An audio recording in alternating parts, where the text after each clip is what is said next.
Hello and welcome back to the Project Management PrepCast. We take you step by step by step by step closer to your certification. I'm your instructor, Cornelius Fichtner. In this lesson, we want to explore some key exam activities together to help you prepare for your PMI exam. In particular, we want to review the three following main topics: exam readiness, study materials, and studying. In fact, each of these three topics is going to be a section of this presentation. If you remember, at the end of the very first lesson, the welcome lesson, we had 4 take action slides. On these slides, I gave you a high-level overview of how to get started with the PrepCast. I recommended that you set a baseline, that you familiarize yourself with the material, then study the material, and then assess yourself as you progress through the lessons. That recommendation was aimed primarily at helping you make your way through the PM PrepCast. In this lesson right here, I want to go a bit broader and talk more about how to study for a PMI exam in general. We'll give you additional ideas, more tools, our recommendations, and places you can go if you think you need to go beyond our lessons. So, as you saw in the overview, we want to discuss 3 main topics in this presentation. 3 doors, 3 topics. Behind the purple door is the first topic, and we present to you our recommended steps to get you exam ready. And for that, you have to download and read 3 PDF documents for and about the exam. You have to create a study plan, become a member of the Project Management Institute, and fill in your exam application, or at least get it started. And here are the details for these 4 steps. As part of step 1, I want you to download 3 PDF documents from the PMI website and then read and study them. They are the Credential Handbook, the Exam Content Outline, and the PMI Code of Ethics and Professional Conduct. So, first, I want you to read the Exam Credential Handbook. You can find the handbook on the PMI website, specifically in the certification section. The picture that you see here on the right is the cover page for the PMP Handbook. Obviously, if you are preparing for one of the other PMI exams, like CAPM or PMI ACP, then you would read the handbook of that specific exam. In the certification section of the PMI website, they discuss each of their credential and certification on a separate page, and it includes a link to download the correct handbook. My recommendation is that you print it and then read it cover to cover with a highlighter in your hand. In that way, you can highlight any sections that jump out at you as being important or vague, so that you can ask around for clarifications. Reading this handbook cover to cover tells you everything you need to know about the administrative side of your exam. How many questions do I have to answer? How long is the exam? How much does it cost? How do I apply? And how and where do I schedule and actually take the exam? Questions like these are answered in the handbook. In essence, by reading the handbook, you learn the rules of the game, and it's always a good idea to know how to play before you actually start playing. Lastly, and most importantly, the Credential Handbook also describes what criteria you must meet in order to be eligible. The criteria are set around your education and experience, and they differ from exam to exam. But it is one of the first things you want to check. After all, it would be no good if you started your studies before you made sure that you can actually take the exam. The second PDF document that you need to download and read is the Exam Content Outline. You can find the outline on the same page of the PMI website where you downloaded the handbook. These links to the 2 documents are usually right next to each other. And just to be clear, the picture you see here on the right is the cover for the CAPM Exam Content Outline. Obviously, you would want to read the Exam Content Outline of whatever exam it is that you are studying for. My recommendation is the same as for the handbook. Print the exam content outline and read it cover to cover with a highlighter so that you can highlight those areas that jump out. While the exam handbook describes the administrative side of the exam content outline here describes the skills and knowledge that you need in order to pass the exam. In other words, the exam content outline answers the question, What will I be asked about on the exam? So if you are wondering if burn down charts will be on the PMI ACP exam, if earned value analysis is on the PMP exam, or if you need to be able to read a network diagram for the CAPM exam, then you can find the answer here. Lastly, you need to download and study the PMI Code of Ethics and Professional Conduct.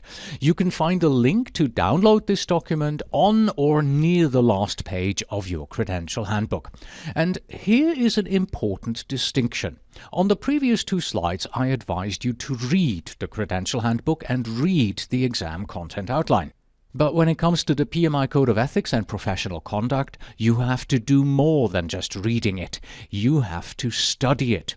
This is because every single PMI exam includes questions about ethics and professional conduct. And in order for you to understand what PMI considers to be proper behavior for us project managers, you have to do more than just quickly glance at this code. You have to study it, and potentially you are going to have to go through it a couple of times.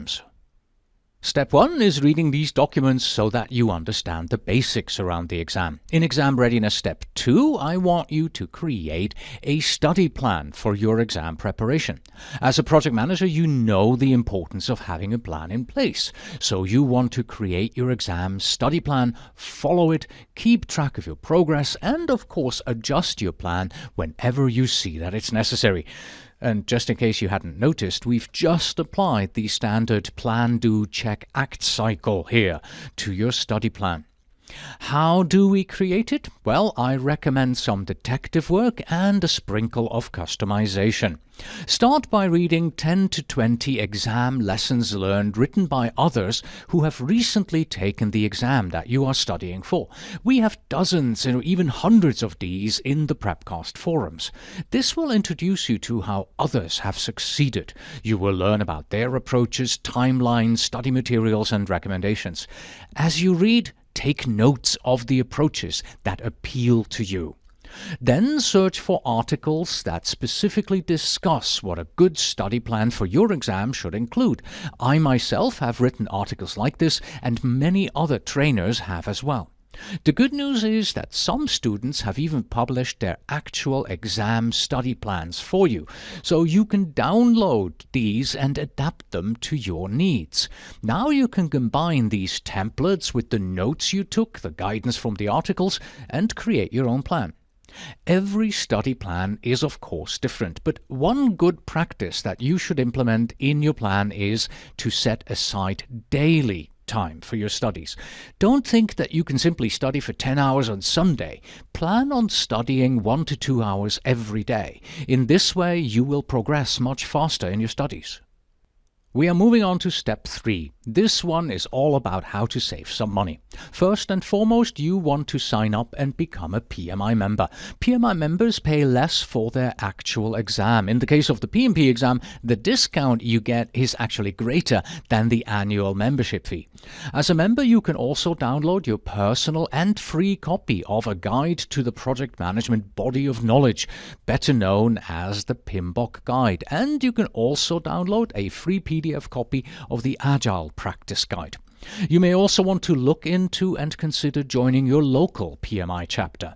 There are nearly 300 PMI chapters all around the world, so there is probably one in your area.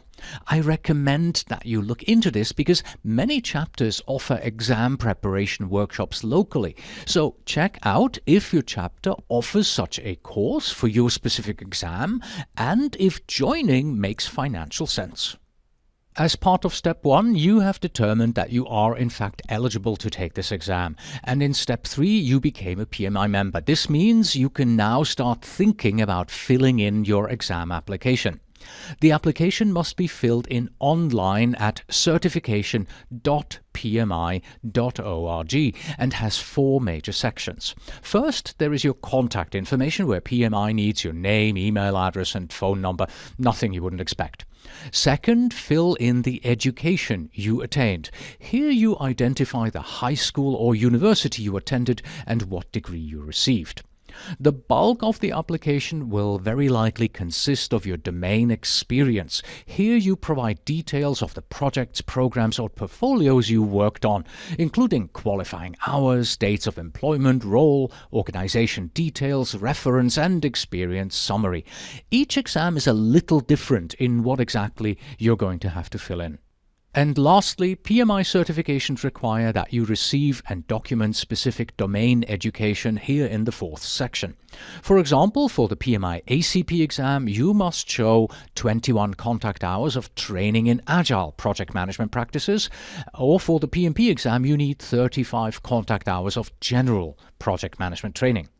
Once you start an online application, you cannot cancel it. You can save it unfinished, come back to it later, and edit any information you already entered. I think you can also print it. The application will remain open for 90 days, during which time PMI will send you an email reminder to complete the application. Many of our students have told us that filling in this application can be a bit of a mini project of its own. In particular, gathering all the data for all the projects you have worked on can prove to be demanding, especially if you changed companies a lot and if you worked on many projects. But this really depends on your personal situation. That's it for our first main topic. We closed the purple door where we looked at exam readiness, and we are moving on to the red door to look at a few recommended study materials. In particular, what PMI standards and practice guides you should read, with a focus on the PMBOK guide. Then we look at some of the best-known exam study guides, discuss the pros and cons of various types of exam prep courses, and make sure that you are signed up to an exam simulator. Depending on the exam that you are taking, there are certain PMI standards and practice guides that you need to study. For example, you are probably aware that studying the PMBOK guide is pretty much mandatory when it comes to preparing for and passing both the PMP and CAPM exam. Here is a table where I've outlined which standard or practice guides are recommended for which exam, but because PMI offers over half a dozen exams and nearly 20 standards, this is really just the tip of the iceberg. A green dot means that you must read this standard for this particular exam, a yellow dot means that it's recommended, and the red dot means that you won't have to read it, but it certainly won't hurt if you still read it. As already mentioned, as part of your PMP and CAPM exam prep, you must study the PMBOK guide. So we have green dots here. But there are also sections in the guide that are valuable if you are preparing for any other of the PMI's exams. So we have yellow dots for the PMI ACP exam, as well as for all the other exams that I've grouped together in the others column on the far right side. I'll get back to the PMBOK guide in just a minute. We'll jump into more details for that one. The Agile Practice Guide is pretty much mandatory study when you are preparing for your PMI ACP exam, since this exam tests your knowledge and experience in Agile practices. But even for the PMP exam, Agile and adaptive environments are becoming more and more important. So I do recommend that you read the Agile Practice Guide as part of your PMP exam preparation as well. My prediction is that the Agile Practice Guide will become mandatory reading even for the PMP exam in the near future. Out of the many other standards that PMI has published, I have selected to highlight 4. The standards for program management and for portfolio management, as well as the practice standards for risk management and scheduling.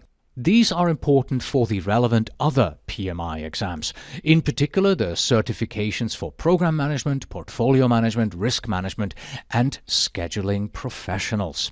And finally, PMI also publishes the Lexicon of Project Management Terms, and it definitely will not hurt if you internalize this lexicon as part of your studies for any of PMI's exams. It defines the language used on the exams.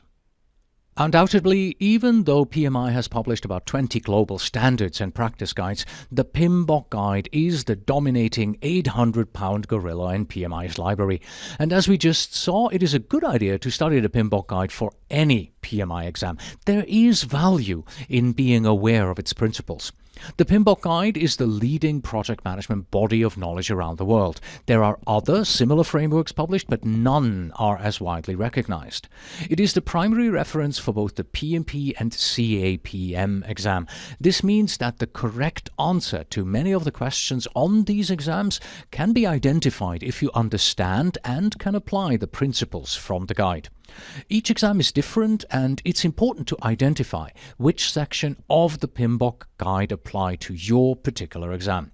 For the PMP and CAPM exam, you are going to have to study the guide in its entirety. Some students actually read it several times. For other exams, you may only want to focus on specific sections. If you are preparing for the PMI Scheduling Professional, then you need to study everything around project schedule management. For the PMI Risk Management Professional, you will be studying the risk chapters. And for the PMI Agile Certified Practitioner, you will want to study considerations for agile and adaptive environments that you can find throughout the guide. But no matter which exam you are taking, it is always a good idea to look at the glossary of terms so that you have a solid grasp of the project management vocabulary. The glossary of terms from the guide includes about twice as many terms than the lexicon that I mentioned on the previous slide. If you are a PMI member, then please visit pmi.org, log into your account, and then download your personal PDF copy of the PMBOK guide. You can find it in the Standards section. Item number 2 that should be on your shopping list for exam preparation is an exam prep book. These are study guides that are written specifically for the exam you are taking.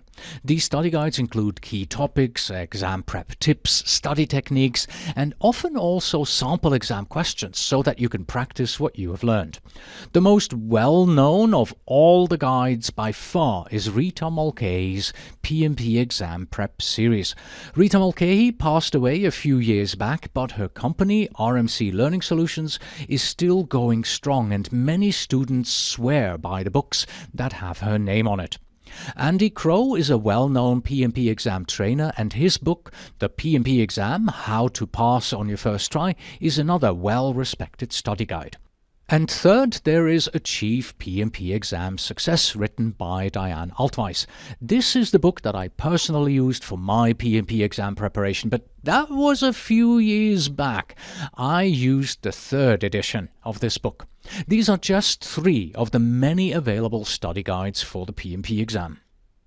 But the farther away you go from the PMP exam, the smaller your choice becomes. For the CAPM exam, I have no issues to also recommend Rita Mulcahy's CAPM Exam Prep. And for my first PMI ACP exam recommendation, stay with the same company but different author. Mike Griffiths is an agile consultant and trainer, and his PMI ACP Exam Prep book is the gold standard for this exam. But Andy Crow is giving Mike a run for his money. Building on the success of his PMP prep book, How to Pass the PMI ACP exam on your first try will definitely get you there. These are my 6 recommendations for exam study guides. If you are preparing for one of the other PMI exams, then please do reach out to successful exam takers to learn what guides they recommend. Reading the standards and going through an exam prep book covers about 1/3 of your exam studies. Taking an exam preparation course covers another third. And when it comes to these exam prep courses, you have 3 choices. You can participate in a live classroom course, you can take a virtual online class with a live trainer, or you can purchase a pre-recorded self-study course. Each of these has their pros and cons. First off, all of these types of training are PMI approved. No matter which of these 3 you prefer, you will receive valid training for your exam. At the end of each of these courses, you will also be given a valid certificate of attendance. Here, PMI requires that you take some sort of an official assessment first. This could be a quiz or a question and answer session before you are given your certificate. One of the biggest differentiators, of course, is cost. Clearly, in-person classes are the most expensive, sometimes costing several thousands of US dollars, since you are attending the course in a classroom and there is an instructor up front. Virtual classes can be somewhere in the middle, but usually the pre-recorded self-study courses are the most budget-friendly. Scheduling is also a differentiator because in-person and virtual classes require you to be in attendance, whereas you can watch a self-study course in your pajamas at home. Virtual classes are often recorded, so you can still watch them if you miss the online class, but I've yet to see an in-person class offer that. Portability and technology is next. Obviously, if you are attending an in-person class, then you have to be in the classroom. It's physically not possible to use any form of mobile or portable device to take the class. However, in-person and virtual classes have the great benefit that you can ask live questions, and being in a classroom with other students preparing for the same exam can be quite motivating. Self-study courses answer this concern by offering virtual discussion forums and chat rooms. I also want to make it absolutely clear that just because there are 3 red dots under the in-person column, I'm not advocating or claiming that in-person courses are inferior. My company offers all 3 of these types. So by all means, if you have the budget and personal interaction is important to you, then please do what is right for you and take an in-person class. However, when I said that my company offers all 3 of these course types, I was cheating a bit because we have developed something unique. We offer what we call blended training.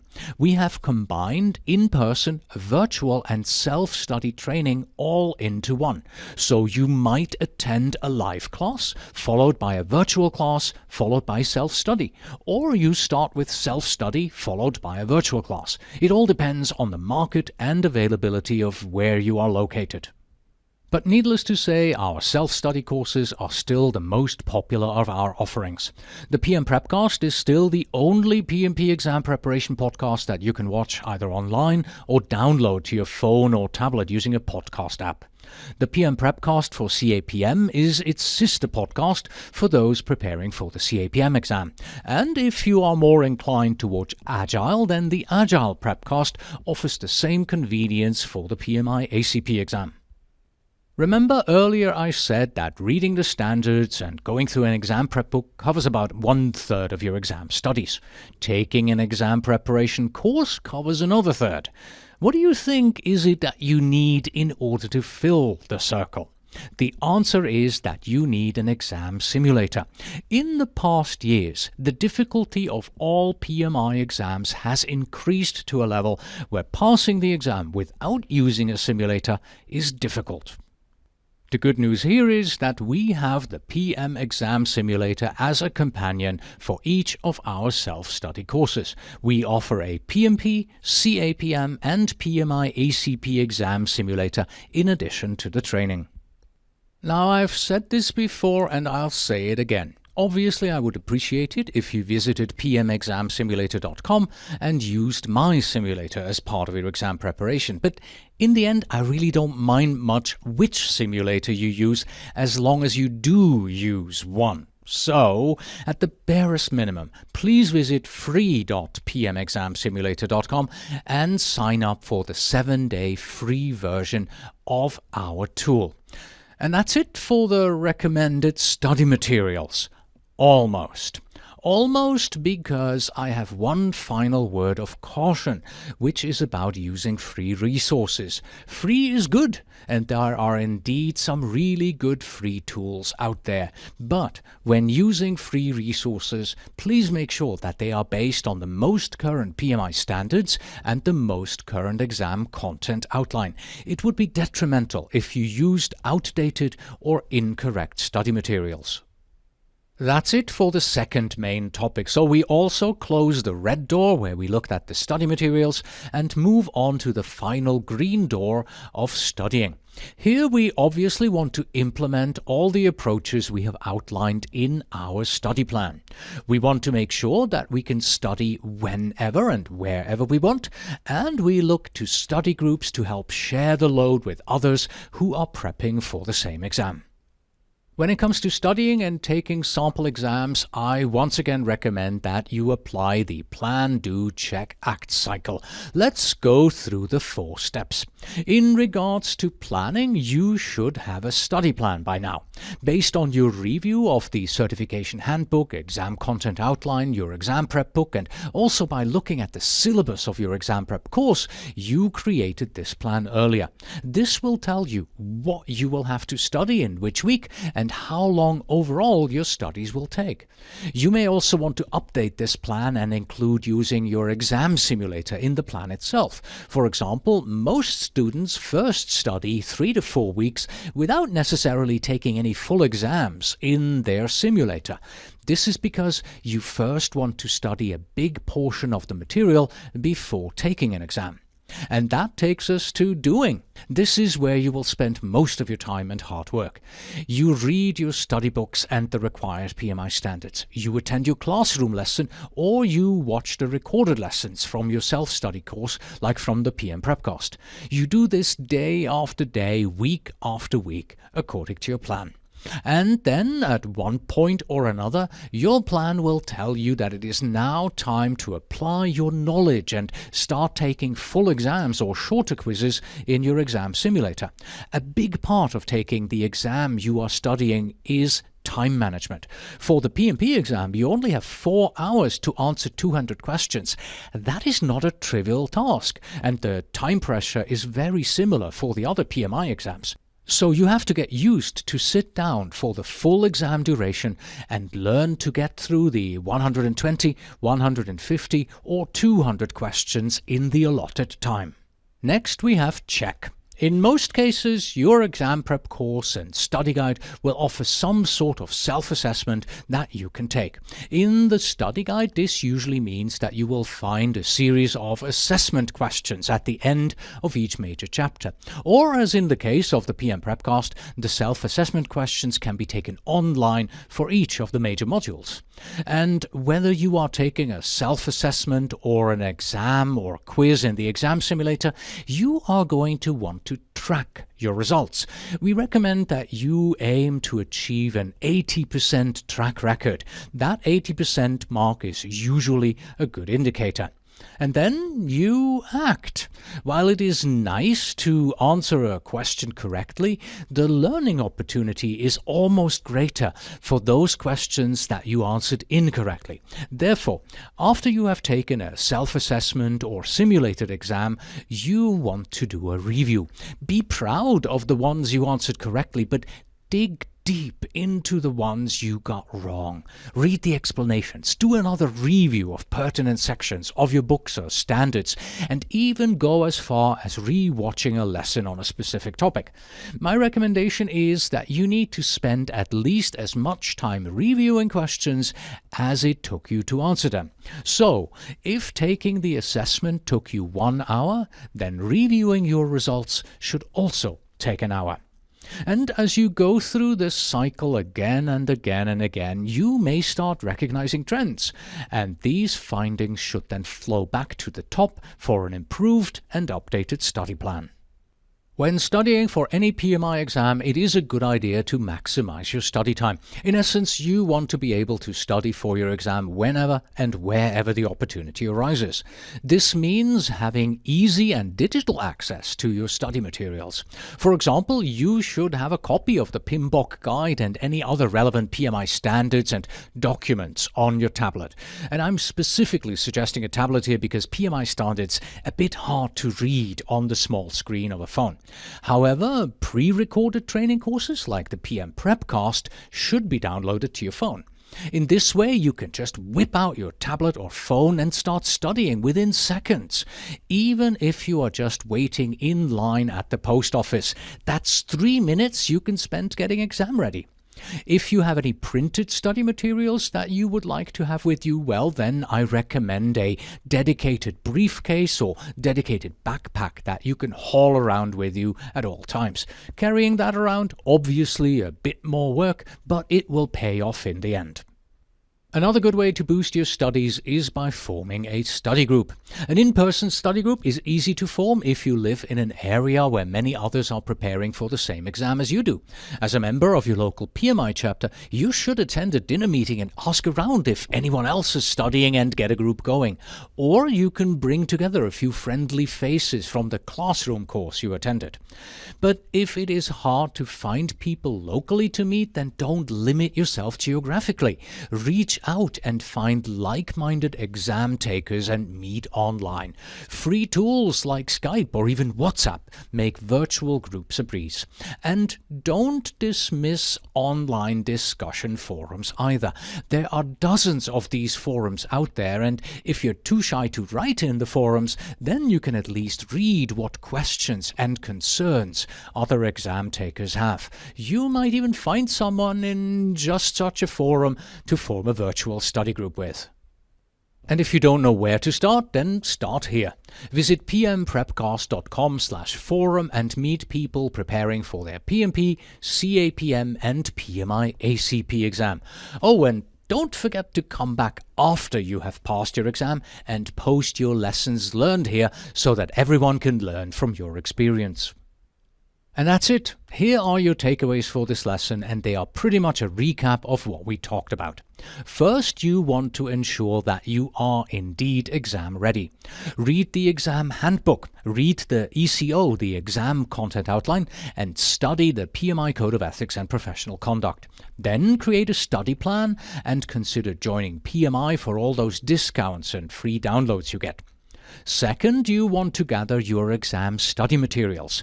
You need to get your hands on any PMI standards that are relevant for your exam, like the PMBOK Guide or the Agile Practice Guide, and you also want to purchase an exam prep study guide book. Next, I recommend taking an exam prep course, and I strongly recommend that you sign up for a simulator. We have had over 50,000 students use the PM PrepCast and the PM exam simulator for their PMP, CAPM and PMI ACP exam. And now that you are all set up, it's time to study. This obviously takes weeks and weeks of hard work and dedication. You attend the lessons of your exam prep course, you read the PMI standards, you take practice exams in the simulator, and you work your way through your exam study guide book.